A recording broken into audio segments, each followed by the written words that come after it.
used to hide a tiny sketchbook under the sink. No one knew about it. On mornings I felt untethered, I'd pull it out, make one scratch, and somehow stand up straighter. That little mark was enough to remind me who I was becoming. Welcome to the Self-Care Cafe. I'm your hostess, Pami Parker. Here at the cafe, we take a gentle pause from the busyness of life and gather around conversations that nourish the heart, mind, and spirit. Today, we're trying something short, low stakes, and creative, a 10-minute self-portrait practice with expressive arts therapist Maya Chen. Maya, welcome. Thank you for being here. Thank you, Pami. I'm glad to be here. I make small creative invitations people can do even when they feel worn down.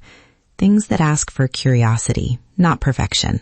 Before we jump in, listeners often wonder, does scribbling actually help when life feels heavy, or is it just a quaint idea? It really can help.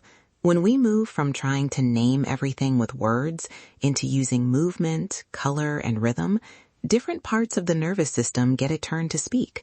That shift often softens intensity and gives space for clarity.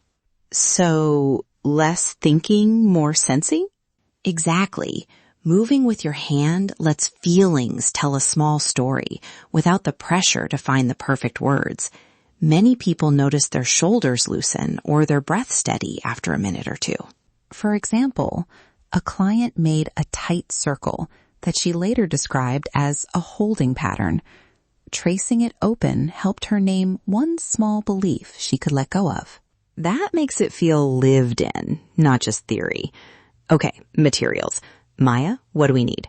Be honest, are we talking paints and a whole setup, or can I use a grocery bag and a pen? Keep it tiny and tender. One sheet of paper, a pen or marker, and an optional splash of color.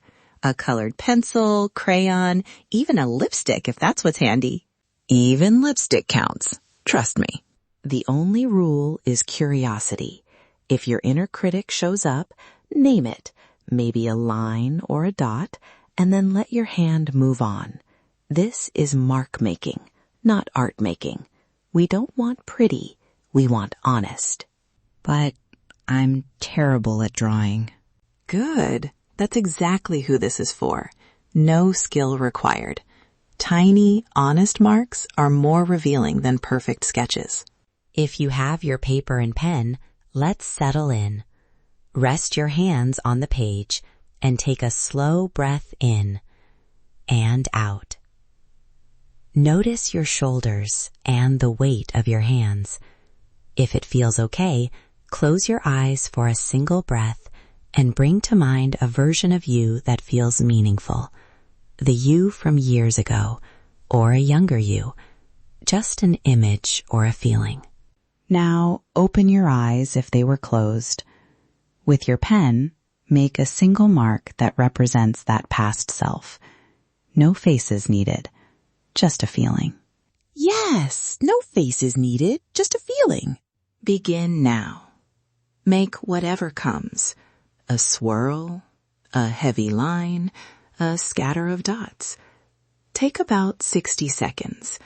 I'll give you a little space to do that. Keep going. There's no perfection here. If a word like tired or curious arises, let it sit next to your mark. When you're ready, rest the pen and take a breath. Shift to the center of the page. Think about who you are right now. What steadies you? What feels heavy? What small joys are here? Make a second mark for the present you. It can touch the first mark or stand apart. Move with your breath. Take about 90 seconds for this one. Press harder where feeling is intense. Move lightly where it's a whisper. No one needs to see this but you. When you pause, notice sensations in your body and the breath that follows. Now imagine one hopeful quality you'd like to carry forward. Curiosity, steadiness, courage, rest. Make a final mark for that emerging piece of you. It can be a spark, a dash, a bold stroke, whatever feels like a promise. Take your time. If an unexpected image or memory appears, notice it without judgment. Some people feel relief. Some feel moved. Any reaction is welcome. When you finish, rest the pen and close your eyes for a slow breath. If you'd like, open your eyes and look at the 3 marks. No analysis, just gentle curiosity. Ask, what draws my attention? Which line surprises me? Where do I feel softness or tension in my body? If you see a hard edge, trace it with your fingertip and say quietly, I see you.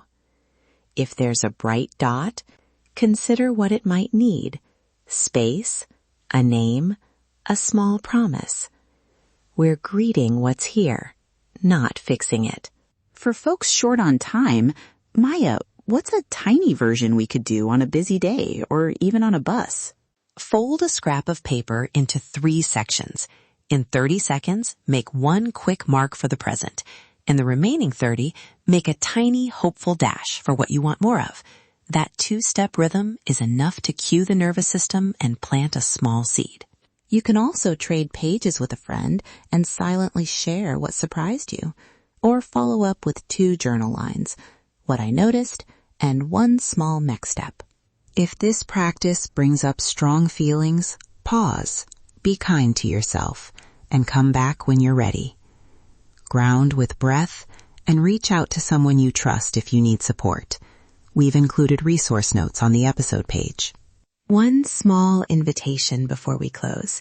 Pick one tiny way to bring this back. 2 minutes on Sunday, a 1-minute check at lunch, or a mark you add when you notice a shift. Repetition, done kindly, builds insight. Thank you, Maya. This felt like a warm, portable ritual. If you found this helpful, head to selfcarecafe.com to download the free 3-part prompt sheet and a couple of example photos. Take them home, try 1 tiny mark this week, and tell us how it lands. It was my pleasure. Remember, your marks are witnesses, not judgments. Take care of yourself with curiosity. A final grounding. Place both feet on the floor. Take a slow inhale and exhale the shoulders. Come as you are. Leave nourished. Thank you for listening.